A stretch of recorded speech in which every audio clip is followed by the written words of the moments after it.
Hi everybody, Tom here. Taking a walk on a chilly Sunday, early December morning. I'm just thinking about, we get a lot of calls about meadows, and which is great. It's kind of exciting actually. We're going to be doing a lot more with pollinator habitats and things like that, because the available information and the level of education is just growing among the in our society. I think we're finally starting to understand the importance of some of these things. So that's fun. And one of the big questions is, when should we mow? And I know we've talked about this before, but this time of year is when these open fields and meadows have a lot more going on than we might think. Now remember, we're in New England here, so this is not primarily a grassland habitat. It wants to be forest mostly, but certainly throughout natural history there have been big open areas here and there. Fire was not something that was put out by anything other than nature thousands of years ago, so that would open up areas. Storms would level areas of forest, and the pioneers would have been these herbaceous plants. We've got a lot of goldenrod here growing in the margins of the woodland. But what's really fun is to notice the hardwood saplings that are coming up through this. They're tiny little foot-tall hickories and oaks that are not going to stop doing what they're doing just because this area is dominated by herbaceous sort of overstory, if you will. I mean, this is a 5 to 6 foot tall forest of mostly goldenrod right now. But you can see trees coming in down there, and that's what we want in this particular area of our homestead. We're trying to reforest the top of this hill to keep the water on the hill, recreate a shaded forest ecosystem on the top of this hill, and then we'll live on the perimeter of that, grow food, etc., and benefit from that forest, while that forest slows the wind down, slows the water down, slows the snow down, etc., etc. Anyway, my point about this today is that there's a lot going on here that we might not necessarily think is happening. There are many pollinator insects, both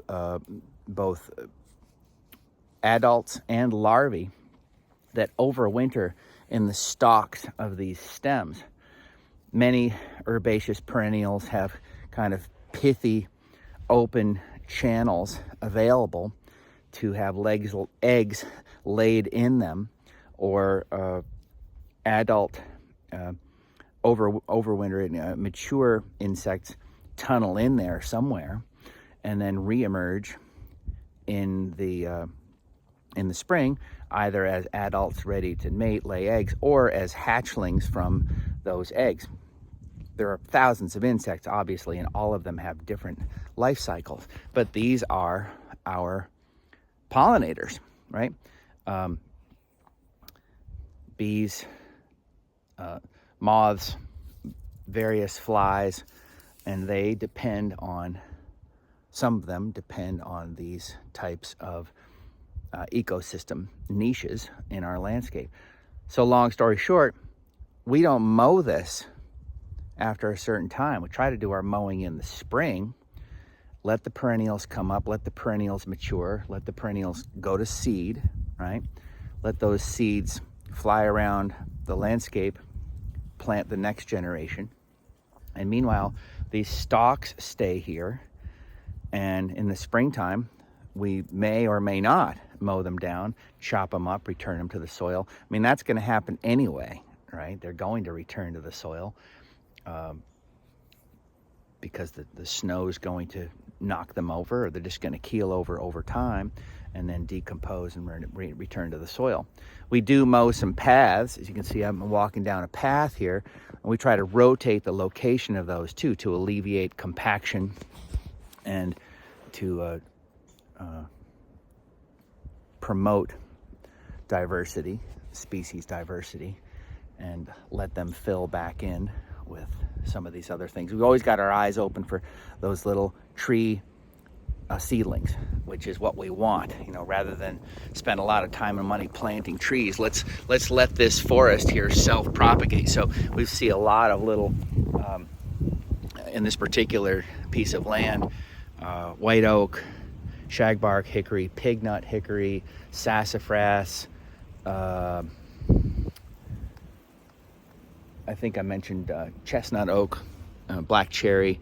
These are all native here, and they're sneaking their way back into the land that for many years was managed for hay and for crops and for food for humans, as more of a farm. We're going to make that a smaller part of this and give a bunch of it back to be forested, maintain some open pollinator meadows, and then, like I said, live around the edges with our food crops for family and friends. Anyway, the idea is think about not mowing down your meadow areas beyond middle to the late part of May, maybe, depending. Talk to somebody who can identify some of the species that are living in there. Think about adding some diversity. Think about broadcasting some seed. Maintain and manage for invasive species. You know, for example, last week we were talking about bittersweet. We got some of that here too. So we're going to be ripping that out, cutting that back, so that the natives can dominate. That's part of it. Those are also going to spend that summer growing. But one of the reasons why we like to mow in the spring is insult those woodies, really knock them way back, because the perennials are going to be growing much faster during the course of that growing season. So that's the strategy. But as you're walking around in the winter, don't think for a minute that there's nothing going on here. There's a lot going on here. This vegetation is dead as vegetation from the ground up. Root systems are very much alive, and there's a lot of life hiding in those stalks that's important for next season and beyond. Get outside, shut this thing off.